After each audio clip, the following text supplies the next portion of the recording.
Katie Hopkins has once again found herself at the heart of national controversy. And it's a fine line. I was arrested and interviewed under caution. I haven't spoken about this yet. But this time, the stakes are far higher. She revealed that she was arrested and interviewed under caution over her outspoken livestream series, Katie's Arms.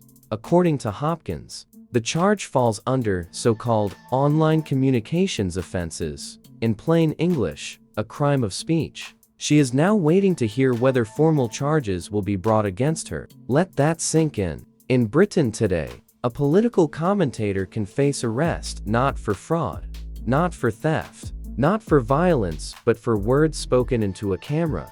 Katie explained that police officers interrogated her under caution, pressing her on remarks she made during her broadcasts. She describes the situation bluntly: she was arrested for a crime of speech. That phrase alone cuts to the heart of a much larger issue. Because whether you admire Katie Hopkins or despise her, the principle here matters. If the state can criminalize speech, even provocative or unpopular speech, then the line between free expression and state censorship has already been crossed.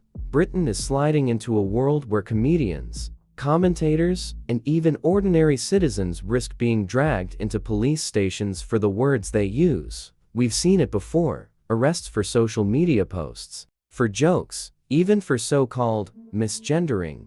Katie Hopkins now joins that growing list. And whether or not you support her personally, the precedent should alarm everyone. Authorities call it online communications offenses, but in practice, it means punishing people for saying things the state disapproves of. And once that tool exists, it will never be limited to high-profile figures like Hopkins. It can, and eventually will, be used against anyone. Katie has built her career on being blunt, unfiltered, and deliberately provocative.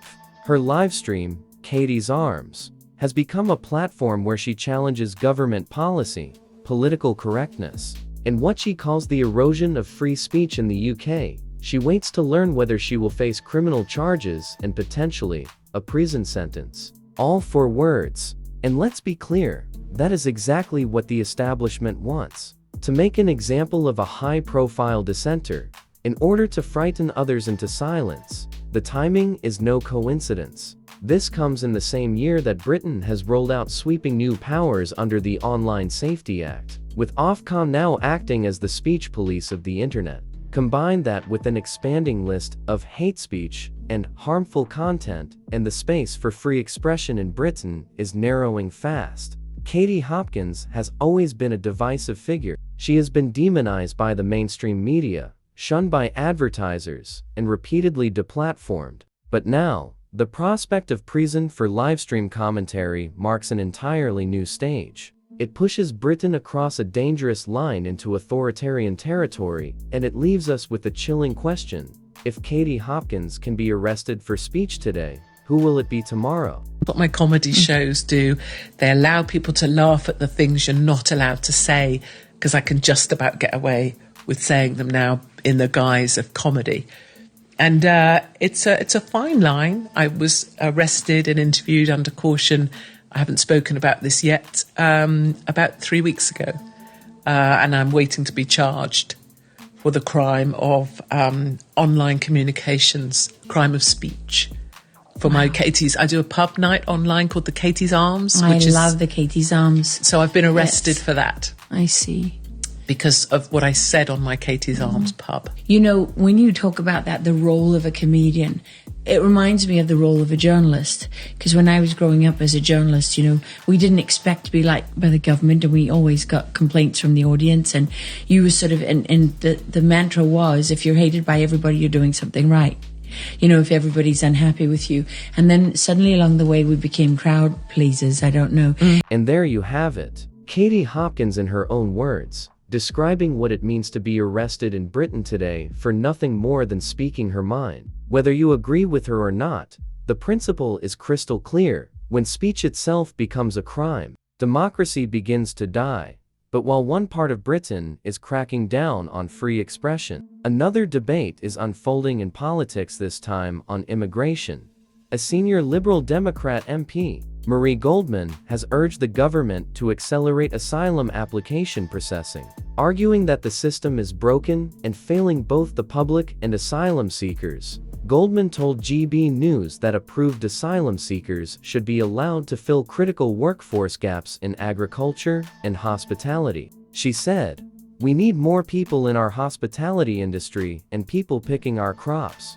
Goldman criticized the current backlog, where applicants wait months or even years for decisions, leaving them stuck in limbo. She argued that faster processing would deliver to benefits. Those with legitimate claims could contribute to the economy instead of sitting idle, and those without valid grounds could be deported swiftly. The Liberal Democrats have proposed treating the asylum backlog as a national emergency, creating emergency-style Nightingale asylum centers to clear roughly 90,000 pending cases.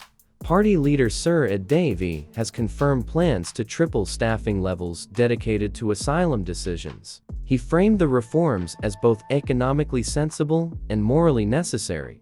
Quicker processing, Davey argued, would slash hotel accommodation costs and ease the mental health struggles many asylum seekers face. People who have fled trauma, war, or persecution. Davey also accused the previous Conservative government of deliberately creating delays in the asylum system as a deterrent strategy. According to him, this approach backfired, leaving thousands of applicants stuck in limbo and fueling public frustration. The Liberal Democrats insist that tackling the backlog will also help undermine far-right rhetoric. It takes away a target for the likes of Tommy Robinson, Davey said, positioning efficient asylum handling as a way to strengthen social cohesion. At their Bournemouth conference, the party is pitching itself as the voice of practical solutions, contrasting sharply with both the Conservatives and Reform. UK. Davey has criticized Nigel Farage's admiration for Vladimir Putin and warned against American-style immigration policies. The strategy is clear. The Liberal Democrats, who currently hold 72 seats, believe that by focusing on immigration, healthcare, and cost of living, they can win over voters frustrated by political deadlock.